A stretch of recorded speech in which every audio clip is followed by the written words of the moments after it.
Assalamualaikum warahmatullahi wabarakatuh. Kenalkan, nama saya Muhammad Farhan sekali dari kelas 11B. Saya akan menjawab beberapa pertanyaan sejarah dari UMP. Oke, yang pertama, Apa yang melatar belakangi Jepang datang ke Indonesia dan jelaskan apa yang dimaksud dengan propaganda 3A? jadi yang melatar belakangi Jepang yang pertama adalah kebutuhan Jepang terhadap minyak bumi. Nah, kebutuhan ini tuh dikarenakan embargo yang dilakukan oleh Amerika terhadap Jepang karena khawatir dengan ekspansi yang akan dilakukan Jepang ke negara-negara yang ada di dunia. Kemudian latar belakang keduanya adalah perkembangan industri yang marak di Jepang.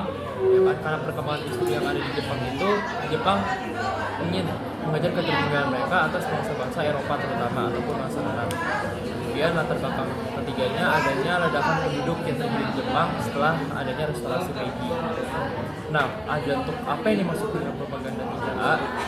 Yaitu adalah Nippon Cahaya Asia, Nippon Pemimpin Asia, serta Nippon Pelindung Asia. Gitu.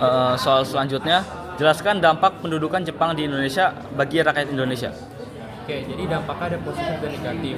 Untuk dampak yang positif itu bisa dilihat dalam dunia pendidikan, di mana Jepang mengajarkan digunakannya bahasa Indonesia di dalam sekolah ataupun pendidikan.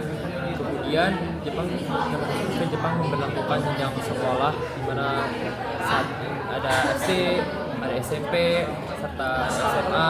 Terus Jepang juga menerapkan sistem pertanian namanya land system yang membantu perkembangan di lingkup pertanian. Untuk dampak negatifnya itu kebijakan yang dilakukan Jepang itu sewenang-wenang terhadap masyarakat Indonesia, timbulnya rasa kelaparan, kemiskinan yang dialami oleh masyarakat Indonesia, serta adanya kebijakan Romusha pun yang dibuat oleh Jepang, yaitu sistem kerja paksa yang membuat masyarakat menjadi sengsara. Soal selanjutnya, apa yang dimaksud dengan kegiatan Romusha? Oke, apa sih yang dimaksud dengan kegiatan Romusha?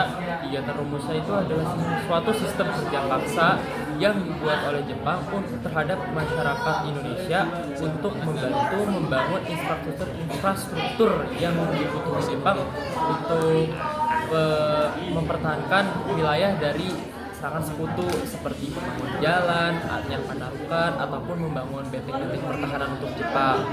Nah, makanya membuat masyarakat menjadi sengsara.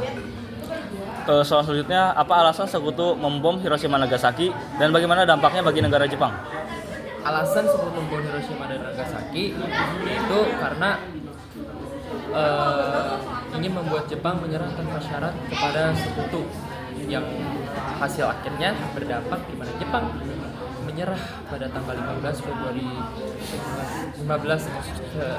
Agustus 1945 kepada sekutu, dan dampaknya juga Jepang mengalami kehancuran besar, masyarakat banyak menjadi korban, sehingga Jepang harus melakukan reformasi, dan juga itu mengakhiri Perang Dunia Kedua serta mengakhiri ambisi Jepang untuk menguasai Asia.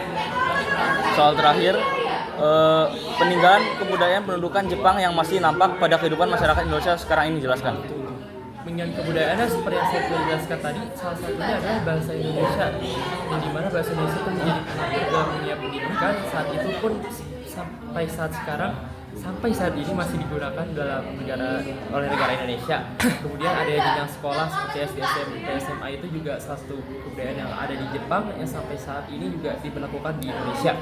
Kemudian dalam dunia militer ada namanya organisasi PETA yang dibuat oleh Jepang, itu sampai saat ini pun juga masih ada, dan namun diganti dengan Tentara Nasional Indonesia. Jadi itu seperti adanya PETA ini tuh menjadi salah satu cikal bakal berdirinya Tentara Nasional Indonesia.